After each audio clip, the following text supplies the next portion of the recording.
Jordan feels behind. Every finance influencer he watches is talking about six-figure portfolios and early retirement, and he's just fine. Steady job, a little saved, no crisis, nothing to brag about.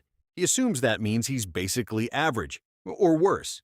Here's what Jordan doesn't know. By the actual numbers, he's already ahead of a huge share of American adults on multiple measures at once. He just has no way of knowing that because nobody hands you a scoreboard for this. So I built one. 10 real specific signs you're doing better than you think. Check them off as we go. Here's why this matters beyond just feeling better about yourself. If you don't know where you actually stand, you either coast when you or should be pushing, or panic and make a rash decision when you're actually fine. Both cost you real money, so let's get specific. Sign 1. You have any emergency fund at all, even a small one. According to Bankrate's 2026 Emergency Savings Report, 27% of American adults have zero emergency savings, the highest level ever recorded.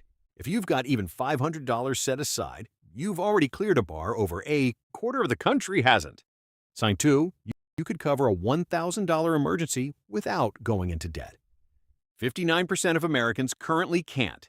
If you could write that check today, you're ahead of a clear majority. Sign 3, your emergency savings are bigger than your credit card. Balance.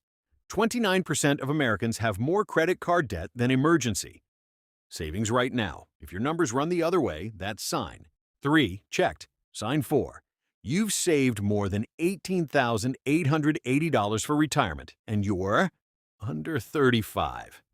That's the actual 2022 Federal Reserve median for that age group. It's a low bar, honestly, which means clearing it by any real margin puts you meaningfully ahead of typical. Sign 5, your net worth is above $192,000.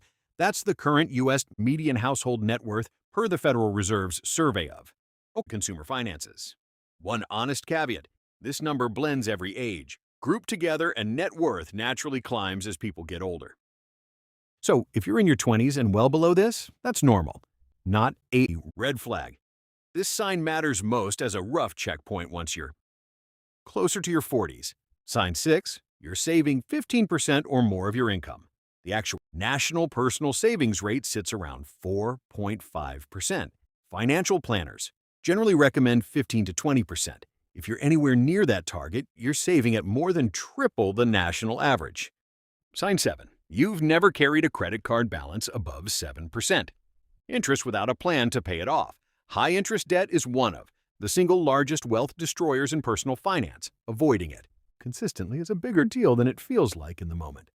Sign 8, you're capturing your full employer 401k match. It's functionally a guaranteed 50 to 100% return on that portion of your contribution, one of the only guaranteed returns anywhere in personal finance. Sign 9, your spending didn't rise in lockstep with your last raise. This is the quiet one. Research on savings behavior shows that people who let lifestyle expand right alongside income tend to have the same savings rate at 35 that they had at 25. No progress, just a bigger version of the same gap. If you kept spending flat while your income grew even once, you broke a pattern most people never do. Sign 10, you started investing before 30 in any amount. Someone who invests $5,000 a year from 25 to 35 and then stops ends up with more money by 65 than someone who invests the same amount every year from 35 to 65, despite contributing a third as much total money.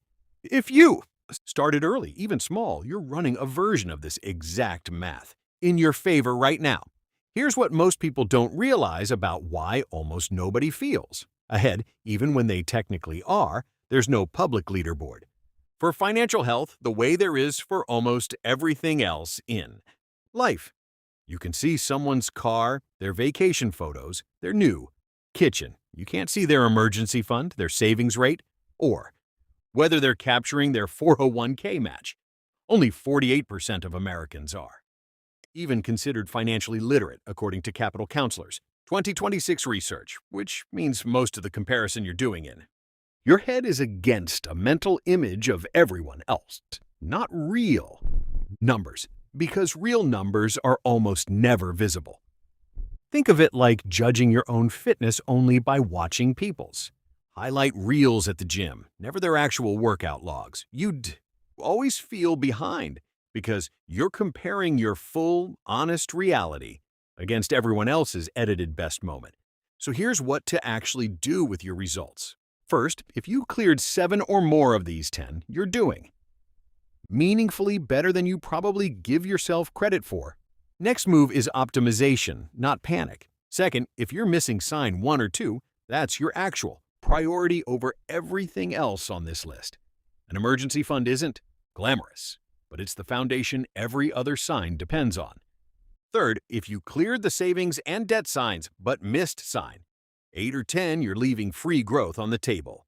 That's usually the easiest gap to close, often in under 10 minutes through your HR portal.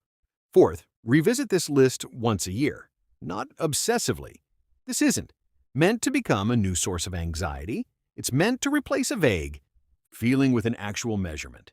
So go back to Jordan one more time. Steady job, a little saved, nothing to brag about in his own head. By the actual numbers, he clears 8 of these 10 signs without even trying particularly hard. You've probably been comparing yourself to a highlight reel this entire time. Here's your actual scoreboard instead. If you checked off more of these than you expected, drop a like, hit subscribe, and tell me in the comments how many of the 10 did you get? I read every single one. I'll see you in the next one.